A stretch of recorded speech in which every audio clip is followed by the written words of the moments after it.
जब महाराज सगर को बहुत दिनों तक अपने पुत्रों की सूचना नहीं मिली तो उन्होंने अपने तेजस्वी पुत्र अंशुमान को अपने पुत्रों तथा घोड़े को पता लगाने के लिए आदेश दिया। वीर अंशुमान शास्त्र शस्त्रों से सुसज्जित होकर उसी मार्ग से पाताल की ओर चल पड़ा जिसे उसके चाचाओं ने बनाया था।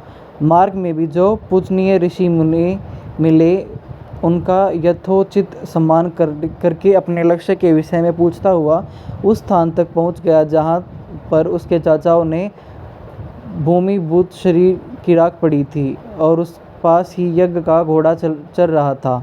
अपने चाचाओं के भस्मीभूत शरीरों को देखकर उसे बहुत दुख हुआ। उसने उनका तर्पण करने के लिए जलाशय की खोज की किंतु उसे कहीं जलाशय दिखाई नहीं पड़ा। तभी उसकी दृष्टि अपने चाचाओं के मामा गरुड़ पर पड़ी। उन्हें सादर प्रणाम करने अंशुमान ने पूछा कि बाबाजी, मैं इनका तर्पण करना चाहता हूँ। पास में यदि कोई सरोवर हो तो कृपा करके उसका पता बताइए। यदि आप इनकी मृत्यु के विषय में कुछ जानते हो तो वह भी मुझे बताने की कृपा करें। गरुड़ जी ने बताया कि किस प्रकार उसके चाचाओं ने कपिल मुनि के साथ उद्दंड व्यवहार किया था जिसके कारण कपिल मुनि ने उन सबको भस्म कर दिया। इसके पश्चात गरुड़ जी ने अंशुमान से कहा कि ये सब अलौकिक शक्ति वाले दिव्य पुरुष के द्वारा भस्म किए गए हैं, अतः लौकिक जल से तर्पण करने से इनका उद्धार नहीं होगा। केवल हिमालय की ज्येष्ठ पुत्री गंगा के जल से ही तर्पण करने का इनका उद्धार संभव है। अब तुम घोड़े को लेकर वापस चले जाओ जिससे कि तुम्हारे पितामह का यज्ञ पूर्ण हो सके। गरुड़ की आज्ञा अनुसार अंशुमान वापस अयोध्या पहुँचे और अपने पितामह का सारा वृत्तांत सुनाया। महाराज सगर ने दुखी मन से यज्ञ पूरा किया। वे अपने पुत्रों के उद्धार करने के लिए गंगा को पृथ्वी पर लाना चाहते थे, पर ऐसा करने के लिए उन्हें कोई भी युक्ति न सूझी। थोड़ा रुककर ऋषि विश्वामित्र ने कहा, महाराज सगर के देहांत के पश्चात अंशुमान बड़ी न्याय प्रतिज्ञता के साथ शासन करने लगे। अंशुमान के परम प्रतापी पुत्र दिलीप हुए। दिलीप के वयस्क हो जाने पर अंशुमान दिलीप को राज्य का भार सौंपकर हिमालय की कंदराओं में जाकर गंगा को प्रसन्न करने के लिए तपस्या करने लगे, किंतु उन्हें सफलता नहीं प्राप्त हो पाई और उनका स्वर्गवास हो गया। इधर जब राजा दिलीप का धर्मनिष्ठ पुत्र भागीरथ बड़ा हुआ तो उसे राज्य का भार सौंपकर दिलीप भी गंगा को पृथ्वी पर लाने के लिए तपस्या करने चले गए, पर उन्हें भी मनवांछित फल नहीं मिला। भागीरथ बड़े प्रजावत्सल नरेश थे किंतु उनकी कोई संतान नहीं हुई। इस पर वे अपने राज्य का भार मंत्रियों को सौंपकर स्वयं गंगावतरण के लिए गोकर्ण नामक तीर्थ पर जाकर कठोर तपस्या करने लगे।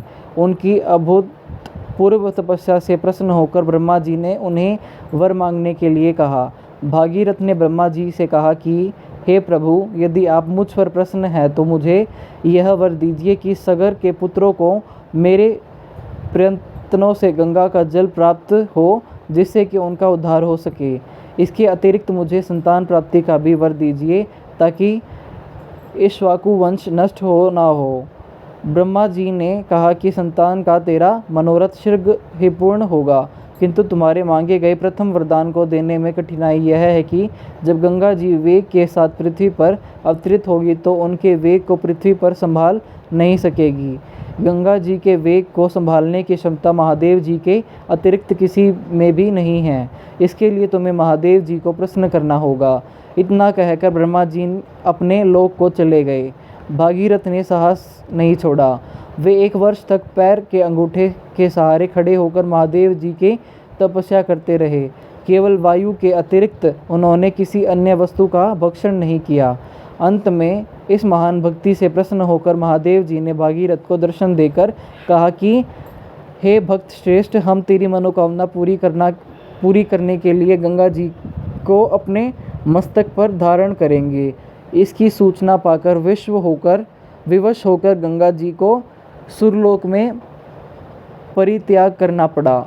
उस समय वे सुरलोक से कहीं जाना नहीं चाहती थी, इसलिए यह विचार करके मैं अपने प्रचंड वेग से शिव जी को बहाकर पाताल लोक से ले जाऊंगी। वे भयानक वेग से शिव जी के सिर पर अवतरित हुई। गंगा के इस वेगपूर्ण अवतरण से उनका अहंकार शिव जी से छुपा न रहा। महादेव जी ने गंगा की वेगवती धाराओं को अपने जटाजूट में उलझा लिया। गंगा जी अपने समस्त प्रयत्नों के बाद भी महादेव जी के जटाओं से बाहर ना निकल सकी।